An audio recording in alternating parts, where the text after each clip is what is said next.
Salut, salut! Bon, on a vu la semaine dernière que maintenant tout ça c'est bon. J'ai fait le montage à blanc jeudi dernier, donc ça on sait que tout va rester comme ça. Maintenant il faut que je vois pour finir le coin là-dedans. Faut que je prépare le branchement de la BMC, faire sortir les gaines là-bas, tout ça. Vraiment, et après poncer, peindre, finir tout le coin là. Faut que je mette aussi en place le mitigeur. Là il faut que je vienne encore avec un petit câble pour les spots d'ambiance. Là je vais mettre 2 petits spots d'ambiance. Il y en aura un peu partout dans les plaintes.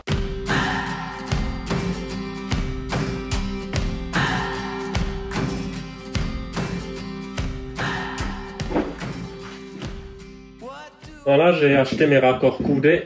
Ça, je vais visser là. Vers le bas. Et après, il y aura mes embouts cannelés comme ça, tu vois. Donc, les tuyaux, ils descendront tout bas. Pas besoin de faire de grosses boucles. Ça, je vais fixer au téflon. Alors, je suis pas un produit sanitaire, mais bon. Avant de mettre le téflon, apparemment, faut faire quelques jetons dans le filetage avec une pince pour éviter que le téflon tourne quand on serre le raccord. Et après, le téflon, faut toujours l'enrouler dans le sens pour que quand on visse le raccord, ça serre le téflon. Si tu t'enroules le téflon à l'envers, tu vas visser le raccord et lui, il va se dérouler.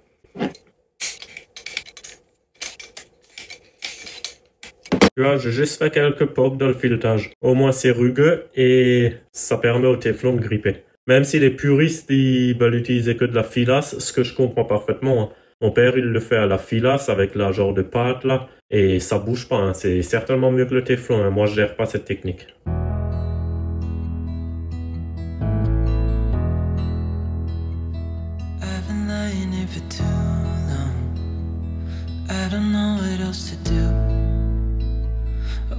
Get away from every little thing just to try to make it through.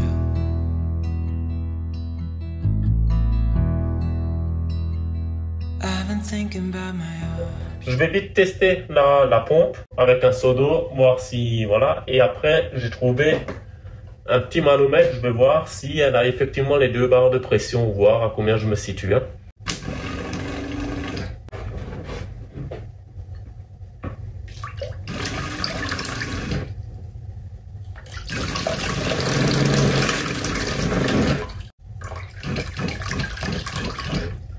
Tu vois, regarde son vase d'expansion, si on ouvre le robinet juste un petit peu, ce qui se passe. Tu vois, il se met en route, elle s'arrête avec le bas, ça permettra qu'elle se mette en route moins souvent. Le bas, il va compenser un peu les petites chutes de pression.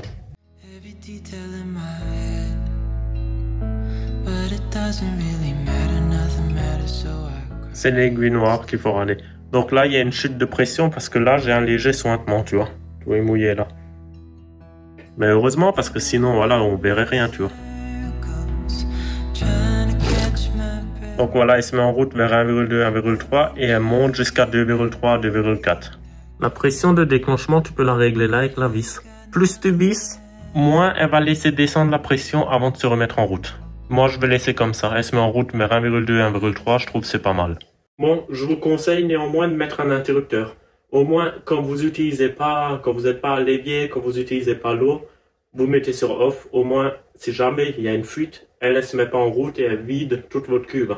C'est ça le grand risque. Donc moi, il y aura un interrupteur près de la cuisine. Quand je sais qu'on va prendre une douche ou faire la vaisselle, utiliser de l'eau, ben, je la mets en route. Au moins, elle maintient les 2,3 bars dans les canalisations. Et quand on part en rando, quand on n'est pas dans le fourgon ou voilà, on l'éteint. Ou la nuit, on éteint la pompe. Au moins, si jamais il y a un tuyau qui pète, ben, elle se met pas en route et j'ai pas 100 litres d'eau dans le fourgon, tu vois. Donc, juste un interrupteur pour l'allumer quand vous allez utiliser l'eau. Mais après, pas besoin de robinetterie à contacteur. Et ça, c'est pratique. Tu vois, ça c'est le support de la douchette. Moi, j'ai pas fait attention, j'ai tout de suite racheté un raccord femelle comme ça. Mais comment je fixe ça au mur? Ça va pas. Donc, je vais mettre un raccord en laiton. Comme ça. Mon père, il va souder un coude en cuivre, comme ça. Il va descendre 10 cm avec du cuivre rigide. On va remettre un raccord en laiton. Et après, je peux mettre mon raccord cannelé. Et sur la partie rigide en cuivre, je peux mettre 2 gros colliers pour que ça tienne au mur, tu vois. Donc ça sera l'installation, elle sera comme ça, tu vois. Là, avec un tuyau en cuivre. Checks, hop là.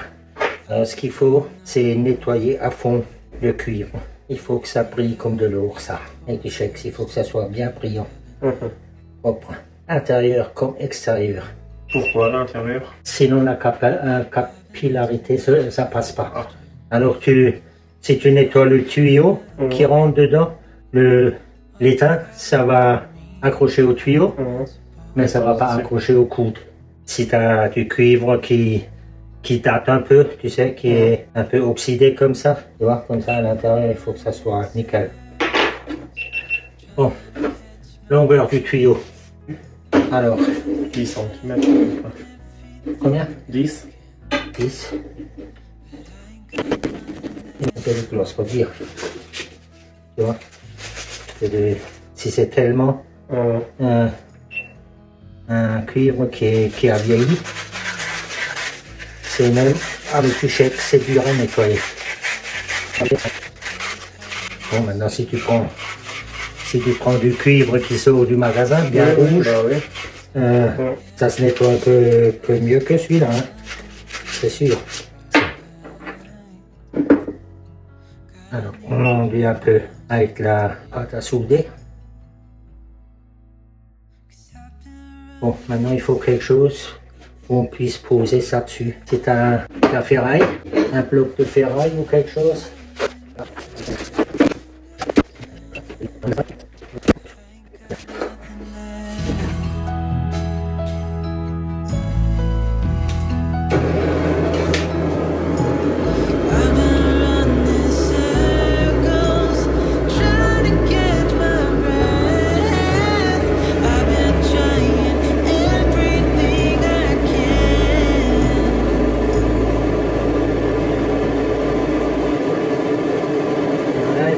Attention que le cuivre ne brûle pas, tu sais. Il faut qu'il soit assez chaud. Donc il chauffe plutôt cette pièce que le cuivre. Tu chauffes le raccord et moins le tuyau de cuivre. Tu vois, ça rentre tout seul. Voilà. Et quand ça bouge enfin, c'est que la soudure est faite. Ça, par capillarité, la soudure elle monte.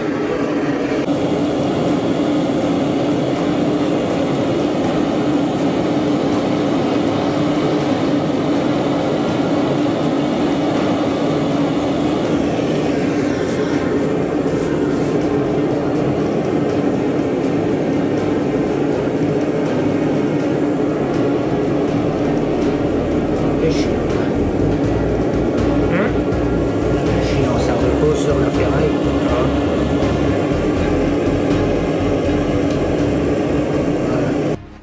Bon, j'ai branché ce qu'on vient de souder là. Je vais juste faire un test de débit. Donc il y a juste la douchette. Bon, c'est pas vraiment représentatif parce qu'il n'y a pas de paire de charge. Hein. Là, les tuyaux sont tout courts. Quand il y aura 5-6 mètres de tuyaux, ça sera plus la même donne. Mais n'empêche, je veux juste quand même voir le débit qu'on a. Donc combien de temps on pourra doucher avant que la cuve soit vide. Donc là, j'ai un seau plein, 5 litres. Je vais mettre la douchette dans l'autre seau. Et grâce à la vidéo, ben, on comptera les secondes.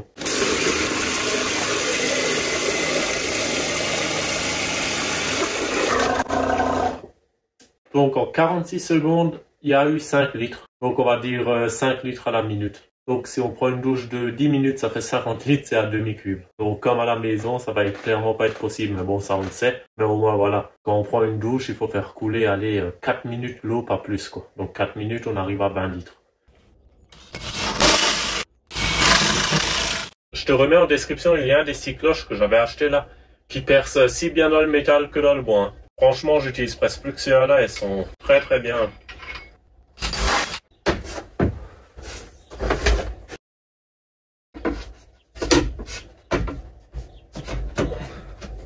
Bon, c'est pas une disposition standard qu'on a l'habitude de voir.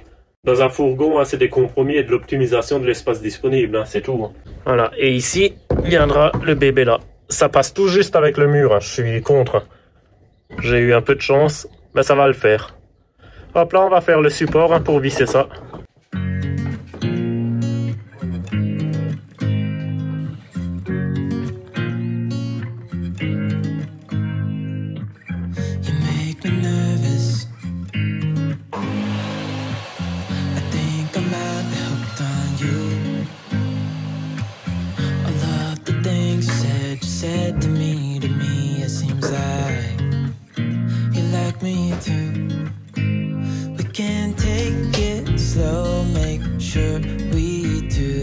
it's right.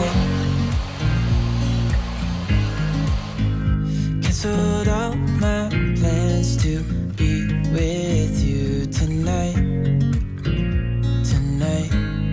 So just sit with me, talking to the night until the morning, building chemistry. I don't think I ever wanna go, come closer next to me. Trying to find another way to say this, but I think we were meant to be.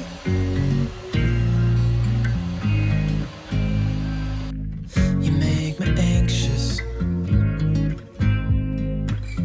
I think I might be stuck on you.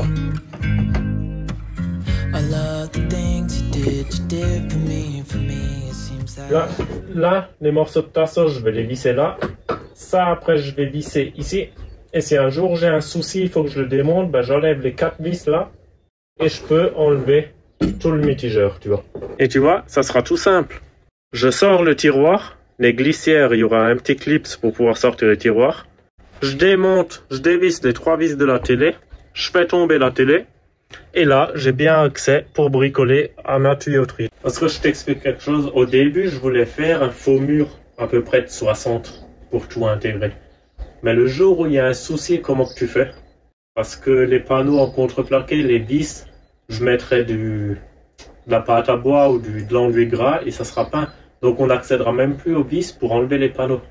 Tandis que là, en décidant de faire un faux mur beaucoup plus large, pour pouvoir mettre des tiroirs, au final je perds pas 60 cm où j'aurai plus jamais accès. Et ça me permet de faire des tiroirs à peu près de 20 cm, mais ça me laisse toujours l'accessibilité à toute la tuyauterie, tu vois. Bon, j'ai perdu 20 cm en assise, ça au départ c'était pas prévu, mais bon. Je préfère avoir accès à tout et perdre 20 cm d'assise.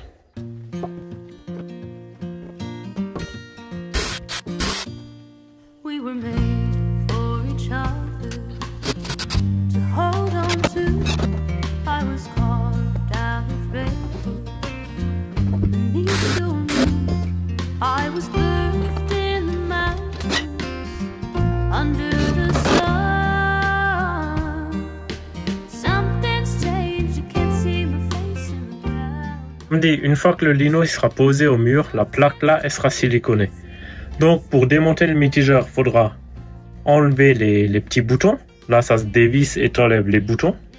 Une fois que ça s'est enlevé, j'enlève la télé, j'enlève les 4 vis ici et le mitigeur il sort. But lately you've been distant, I don't know what for. Something's changed, you can't see my face in the crowd no more.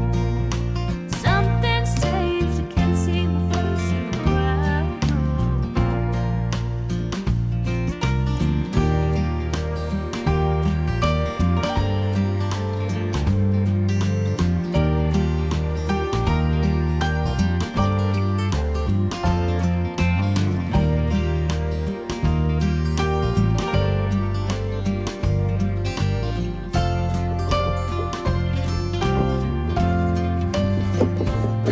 We were made for each other, to hold on to. Nickel. Bon, j'ai tout redémonté, maintenant ponçage et peinture.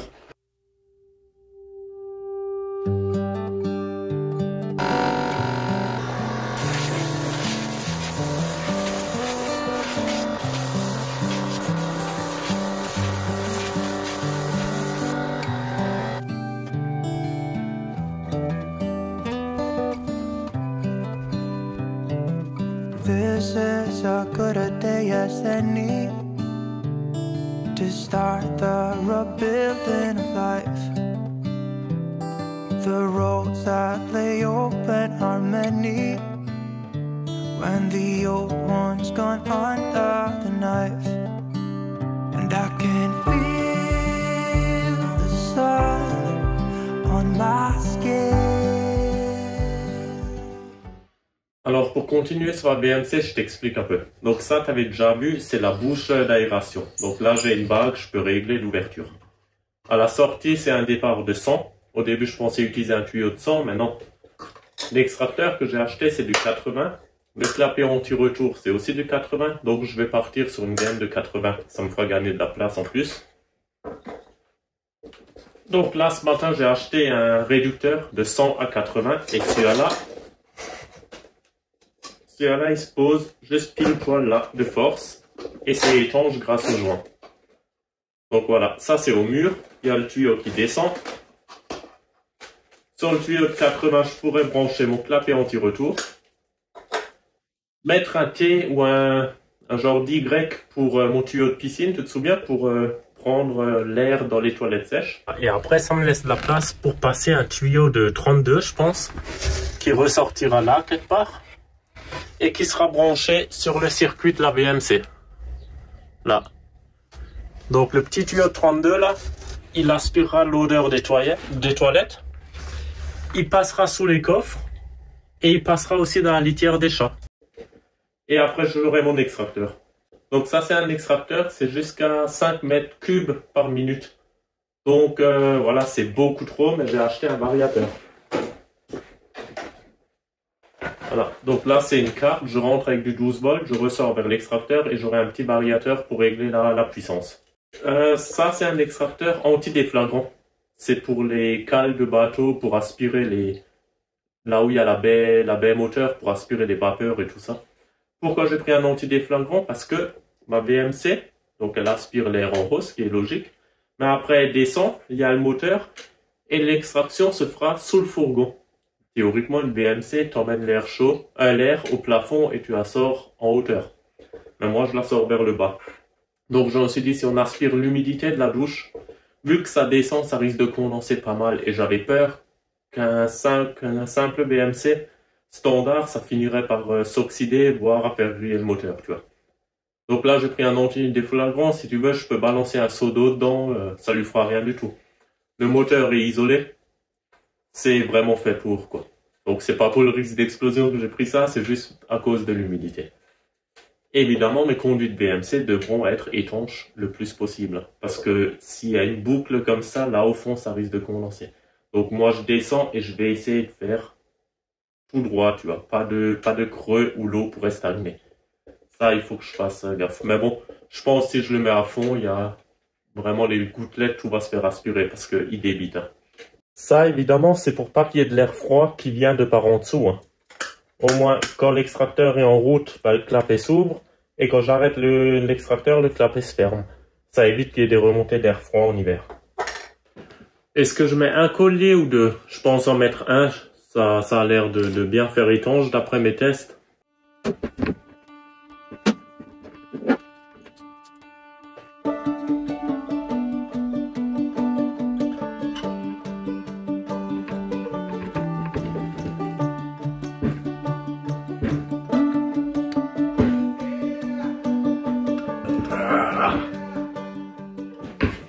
Franchement, c'est pas pour dire, mais c'est Serflex, enfin, Serflex c'est une marque. Ces colliers, ils viennent d'AliExpress.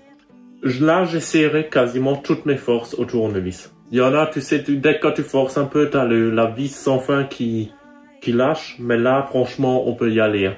Je vous les conseille. Franchement, je vous les conseille.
Voilà, BMC c'est en place. Mitigeur, douchette, les tuyaux d'eau. Vous savez, chaque tuyau d'eau est longé par le câble chauffant.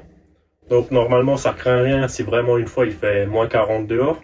Pour ceux qui n'ont pas vu la dernière vidéo, bah ça c'est un câble chauffant. Donc là il sera fixé entre les deux tuyaux, tu vois. Il fait le tour, il passe là en dessous. Et là après il monte, il longe les tuyaux, il redescend. Il longera tous les tuyaux du fourgon. C'est un câble chauffant de terrarium à 80 watts, il fait 9 mètres de long. Donc avec les 9 mètres, j'espère que j'arriverai à parcourir tous les tuyaux. Et après, s'il faut que je mette un thermoplongeur dans un cube d'eau propre, je pourrais toujours le faire. Ça, à voir encore d'ici là. Donc voilà, bonne chose de faite. Prochaine étape, c'est fixer les glissières pour les tiroirs. Donc là, en haut, peut-être une porte et 2 tiroirs, poubelle et je sais pas quoi.